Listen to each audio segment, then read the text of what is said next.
नमस्ते स्टूडेंट्स। आज का टॉपिक है एंड्रॉयड यूआई का एवोल्यूशन, एक्सएमएल से जेटपैक कंपोज तक। आप रेडी हो? फोकस मोड ऑन है ना? मोबाइल साइड में रख दिया? स्क्रीन पे ध्यान है? चलो शुरू करते हैं। इस सफर को समझने के लिए सबसे पहले उस कोर प्रॉब्लम को समझना पड़ेगा जिसका सामना हर एंड्रॉयड डेवलपर ने सालों तक किया है। और ये प्रॉब्लम है स्क्रीन फ्रैगमेंटेशन। जरा इस टेबल पर एक नजर डालिए। यहाँ छोटे फोन से लेकर बड़े टैबलेट्स तक अलग अलग स्क्रीन साइज, रेजोल्यूशन और पिक्सल डेंसिटी वाले डिवाइसेस हैं। अब सोचिए, एक डेवलपर के लिए ऐसी ऐप बनाना जो इन सब पर परफेक्ट दिखे, कितना बड़ा चैलेंज रहा होगा। इसको नंबर्स में देखें तो स्क्रीन साइज में 360% तक का वेरिएशन है। मतलब एक डेवलपर को 2.8 इंच की छोटी सी स्क्रीन से लेकर 10 इंच के बड़े टैबलेट तक हर डिवाइस को सपोर्ट करना पड़ता था। और टोटल पिक्सल्स का वेरिएशन तो और भी ज्यादा है, 1300% से भी ऊपर। यानी एक बड़ी स्क्रीन पर 13 गुना ज्यादा पिक्सल्स हो सकते हैं। इसकी वजह से एक one size fits all UI design बनाना नेक्स्ट टू इम्पॉसिबल था। इस प्रॉब्लम का स्केल समझ आ रहा है? ठीक है, तो इस प्रॉब्लम को आखिर हैंडल कैसे किया जाता था? चलिए चलते हैं एक्सएमएल लेआउट्स की पुरानी दुनिया में और देखते हैं कि उसके सबसे बड़े चैलेंजेस क्या थे। देखिए, ये एक सिंपल सा कैलकुलेटर ऐप है। एक स्क्रीन पर बिल्कुल ठीक लग रहा है, लेकिन जैसे ही स्क्रीन का साइज या एस्पेक्ट रेशियो बदला, बूम, लेआउट पूरी तरह से टूट गया। बटन्स एक दूसरे पर आ गए और यूआई बिल्कुल अनयूजेबल हो गया। एक्सएमएल लेआउट्स के साथ यही आम बात थी, एक कांस्टेंट हेडेक। तो इसका सोल्यूशन क्या था? एक ही स्क्रीन के लिए 40 से 50 अलग अलग लेआउट फाइल्स बनाना। सीरियसली, हर स्क्रीन साइज, हर ओरिएंटेशन, हर डेंसिटी के लिए एक अलग एक्सएमएल फाइल।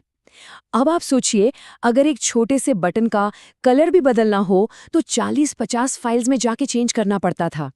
ये बिल्कुल भी स्केलेबल या मेंटेनेबल नहीं था, एक नाइटमेयर। ये प्रॉब्लम कितनी बड़ी थी, अब फील हो रहा होगा। चलिए आगे बढ़ते हैं और देखते हैं कि इसके सॉल्यूशन के लिए पहला कदम क्या उठाया गया।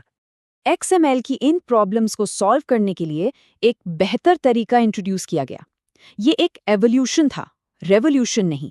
इसका नाम था कंस्ट्रेंट लेआउट। कंस्ट्रेंट लेआउट का सबसे बड़ा फायदा था व्यू हायरार्की को फ्लैटन करना। इस स्लाइड पर देखिए, पुराने तरीके में हम क्या करते थे? लेआउट्स के अंदर लेआउट्स, उसके अंदर एक और लेआउट, ऐसे नेस्ट करते थे। इससे मल्टीपल लेयर्स बन जाते थे और ऐप की परफॉर्मेंस स्लो हो जाती थी। वहीं कंस्ट्रेंट लेआउट ने एक सिंगल फ्लैट लेआउट से कॉम्प्लेक्स यूआई बनाना पॉसिबल कर दिया, जिससे परफॉर्मेंस जबरदस्त बेहतर हुई। ये code Android tool kit team के इंजीनियर रोमन गाई का है। वो बेसिकली ये समझा रहे हैं कि रिलेटिव लेआउट जैसे nested views multiple measurement passes लेते हैं। सिंपल भाषा में, यूआई को मेजर करने में सिस्टम को डबल ट्रिपल काम करना पड़ता है, जो परफॉर्मेंस के लिए बिल्कुल अच्छा नहीं है। कंस्ट्रेंट लेआउट को ऐसी ही प्रॉब्लम सॉल्व करने के लिए डिजाइन किया गया था। तो इस स्टेप का पर्पस समझ आया? ये क्यों यूज कर रहे हैं? द क्रूशियल पॉइंट था नेस्टेड लेआउट्स को खत्म करके परफॉर्मेंस को इंप्रूव करना। सिंपल। कंस्ट्रेंट लेआउट एक शानदार रेवोल्यूशन था, नो डाउट, लेकिन अब वक्त था एक रेवोल्यूशन का, और वो रेवोल्यूशन है जेटपैक कंपोज। ये सिर्फ एक नया टूल नहीं है, ये यूआई बनाने का एक पूरा नया नजरिया है, एक कंप्लीट पैराडाइम शिफ्ट। कंपोज एक डिक्लेरेटिव यूआई फ्रेमवर्क है। अब इसका क्या मतलब है? देखिए, पुराना एक्सएमएल का तरीका इम्पेरेटिव था।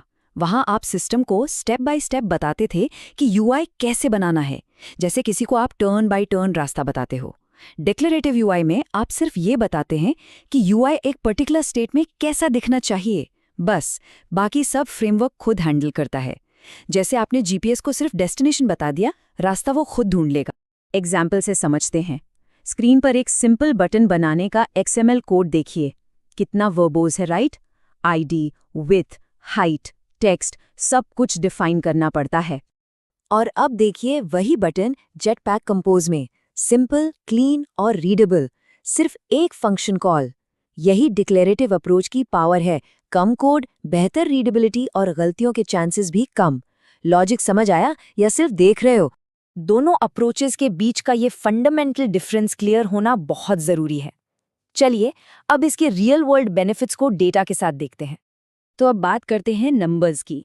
क्या कंपोज सच में एक्सएमएल से बेहतर है या ये सिर्फ एक हाइप है?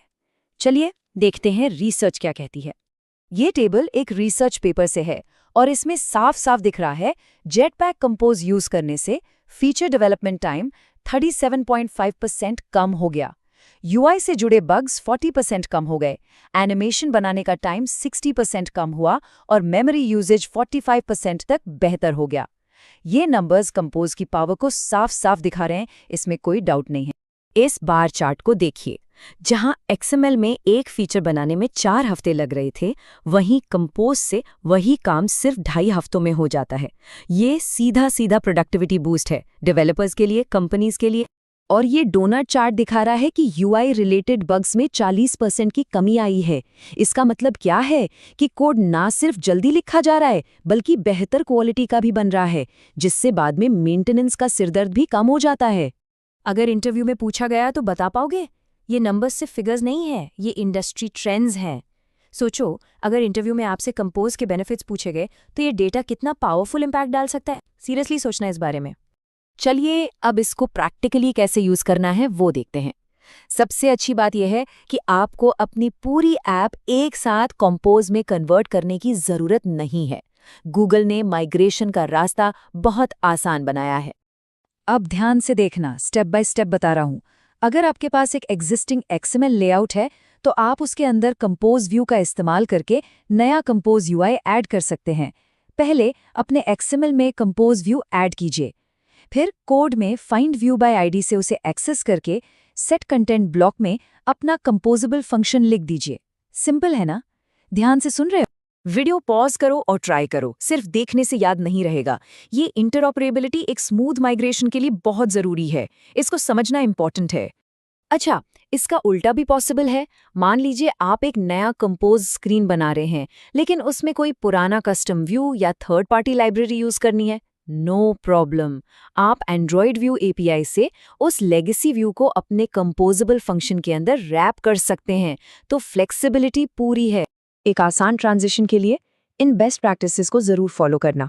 पहला, छोटे से शुरू कीजिए, नए या सिंपल स्क्रीन से।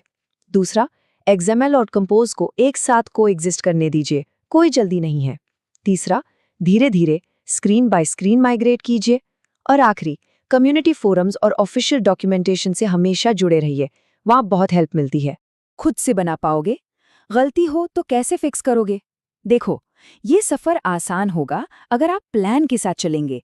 प्रॉब्लम्स तो आएंगी, लेकिन सॉल्यूशंस आपको डॉक्यूमेंटेशन और डेवलपर कम्युनिटी में आसानी से मिल जाएंगे। बस ट्राई करने से मत डरना। तो आज हमने क्या सीखा? चलो एक क्विक समरी करते हैं। पहला, हमने समझा कि एंड्रॉयड स्क्रीन फ्रैगमेंटेशन एक बहुत बड़ी प्रॉब्लम थी, जिसे XML से हैंडल करना एक नाइटमेयर था। दूसरा, कंस्ट्रेंट लेआउट एक एवोल्यूशन था जिसने नेस्टेड लेआउट्स को कम करके परफॉर्मेंस बेहतर की। और तीसरा, जेटपैक कंपोज एक रेवोल्यूशन है जो UI बनाने का एक डिक्लेरेटिव, तेज और बहुत एफिशिएंट तरीका है।